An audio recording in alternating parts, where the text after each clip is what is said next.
उभरेंगे, उस संकल्प में सबकी सामूहिक भागीदारी होगी, सबका ओनरशिप होगी और उसके कारण जो 75 साल की गति थी उससे अनेक गुना गति के साथ हम देश को बहुत कुछ दे सकते हैं।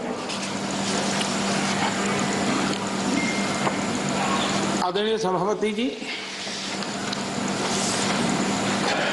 कोरोना एक वैश्विक महामारी है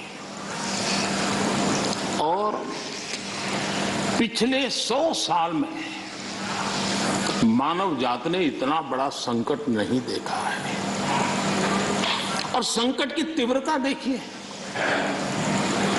मां बीमार है एक कमरे में, लेकिन बेटा उस कमरे में प्रवेश न कर पाए।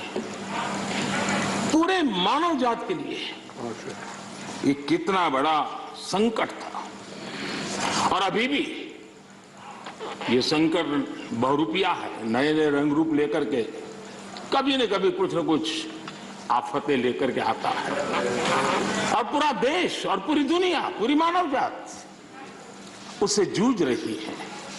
हर कोई रास्ते खोज रहे हैं। आज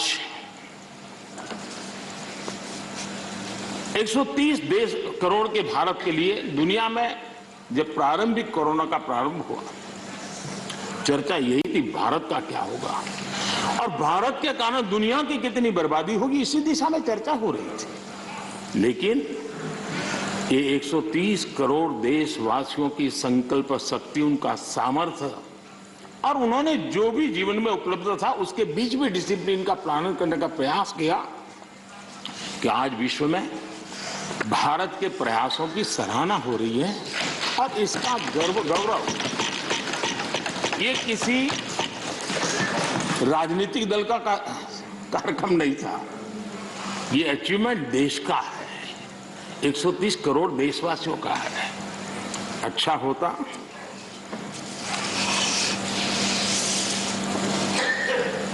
इसका यश लेने की भी कोशिश करते आप लोग तो आपके खाते में कुछ जमा होता, लेकिन अब ये भी सिखाना पड़े। खैर,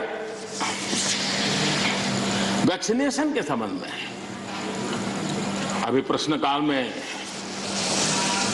हमारे आदरणीय मंत्री जी ने विस्तार से बात तो बताई है कि जिस प्रकार से भारत वैक्सीनेशन बनाने में, इनोवेशन में, रिसर्च में और उसके इम्प्लीमेंटेशन में आज भी दुनिया में वैक्सीन के खिलाफ बहुत बड़े आंदोलन चल रहे हैं। लेकिन वैक्सीन से मेरा लाभ हो या न लाभ हो, लेकिन कम से कम वैक्सीन लगाऊंगा तो मेरे कारण किसी और का नुकसान नहीं होगा। इस एक भावना ने 130 करोड़ देशवासियों को वैक्सीन लेने के लिए प्रेरित किया। ये भारत का मूलभूत चिंतन का प्रतिबिंब है जो विश्व के लोगों के सामने रखना हर हिंदुस्तानी का कर्तव्य है। सिर्फ खुद की रक्षा करने का विषय होता तो लूं या न लूं विवाद होता, लेकिन जब उसके मन में विचार आया कि मेरे कारण किसी को कष्ट न हो, अगर इसके लिए मुझे भी डोज लेना है तो मैं ले लूं, और उसने ले लिया। ये भारत के मन की, भारत के मानव मन की, भारत की मानवता की हम गौरवपूर्ण रूप से दुनिया के सामने कह सकते हैं। आज 100% डोज के लक्ष्य की ओर हम तेज गति से आगे बढ़ रहे हैं। मैं सम्मानित सदस्य, ये सभी आदरणीय सदस्यों से, इनके सामने हमारे फ्रंटलाइन वर्कर, हमारे हेल्थ केयर वर्कर्स,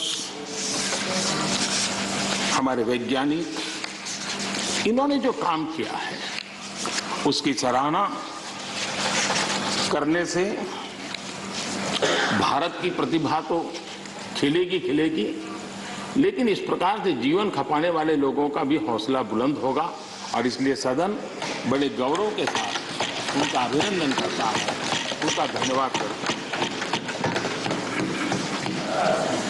आदरणीय सभापति जी,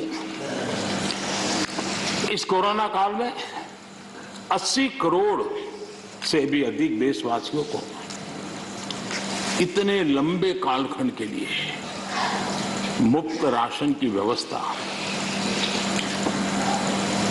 उनका घर का चूल्हा कभी न जले, ऐसी स्थिति पैदा न हो, ये काम भारत ने करके दुनिया के सामने एक उदाहरण प्रस्तुत किया। इसी कोरोना काल में जबकि अनेक कठिनाइयां थी, बंधन थे, उसके बावजूद भी प्रगति में रुकावटों की बार बार ऑब्स्टेकल के बीच भी लाखों परिवारों को, गरीबों को पक्का घर देने के अपने वादे की दिशा में हम लगातार चलते रहे और आज गरीब का भी घर खर्चा लाखों में होता है। जितने करोड़ों परिवारों को एक घर मिला है ना, हर गरीब परिवार आज लखपति कहा जा सकता है। आदरणीय सभापति जी, इसी कोरोना काल में 5 करोड़ ग्रामीण परिवारों को नल से जल पहुंचाने का काम करके एक नया रिकॉर्ड प्रस्थापित किया। इसी कोरोना काल में जब पहला लॉकडाउन आया तब भी बहुत समझदारी के साथ कईयों से चर्चा करने के बाद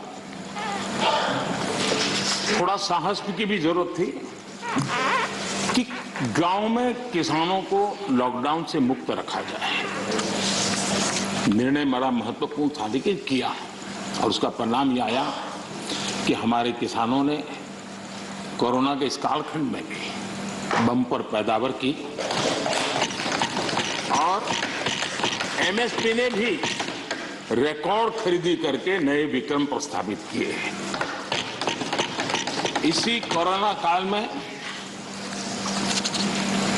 इंफ्रास्ट्रक्चर से जुड़े हुए कई प्रोजेक्ट्स पूरे किए गए, क्योंकि हम जानते हैं कि ऐसे संकट के काल में इंफ्रास्ट्रक्चर पर जो इन्वेस्टमेंट होता है वो रोजगार के अवसरों को सुनिश्चित करता है और इसलिए हमने उस पर भी बल दिया ताकि रोजगार भी मिलता रहे और सारे प्रोजेक्ट्स हम पूरे भी कर पाए। कठिनाइयां थी लेकिन उसको कर पाए। इसी कोरोना काल में चाहे जम्मू कश्मीर हो चाहे नॉर्थ ईस्ट हो, हर कालखंड में विस्तार से इसका विकास की यात्रा को आगे बढ़ाया गया और उसको हमने चलाया है। इसी कोरोना कालखंड में हमारे देश के युवाओं ने खेल जगत के हर क्षेत्र में हिंदुस्तान का तिरंगा, हमारा परचम फहराने में बहुत बड़ा काम किया, देश को गौरव दिया। आज पूरा देश, हमारे युवाओं ने खेल जगत में जिस प्रकार से प्रदर्शन किया है और कोरोना के इन सारे बंधनों के बीच उन्होंने अपनी तपस्या को कम नहीं होने दिया, अपनी साधना को कम होने नहीं दिया और देश को गौरव बढ़ाया है। आदरणीय सभापति जी, इसी कोरोना काल में आज जब हमारा देश का युवा स्टार्टअप यानी भारत का युवा एक पहचान बन गई है, एक सिनोनिमस हो गया है। आज हमारे देश के युवा स्टार्टअप के कारण स्टार्टअप की दुनिया में टॉप 3 में हिंदुस्तान को जगह दिला पाई है।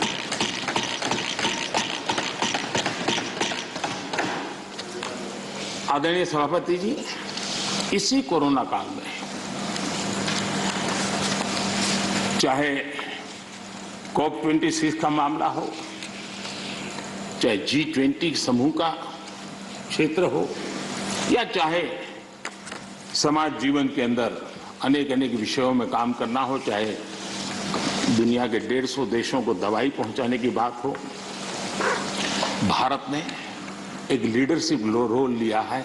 आज भारत की इस लीडरशिप की दुनिया में चर्चा है, उसकी स्वीकृति है। आदरणीय सभापति जी, जब संकट का काल होता है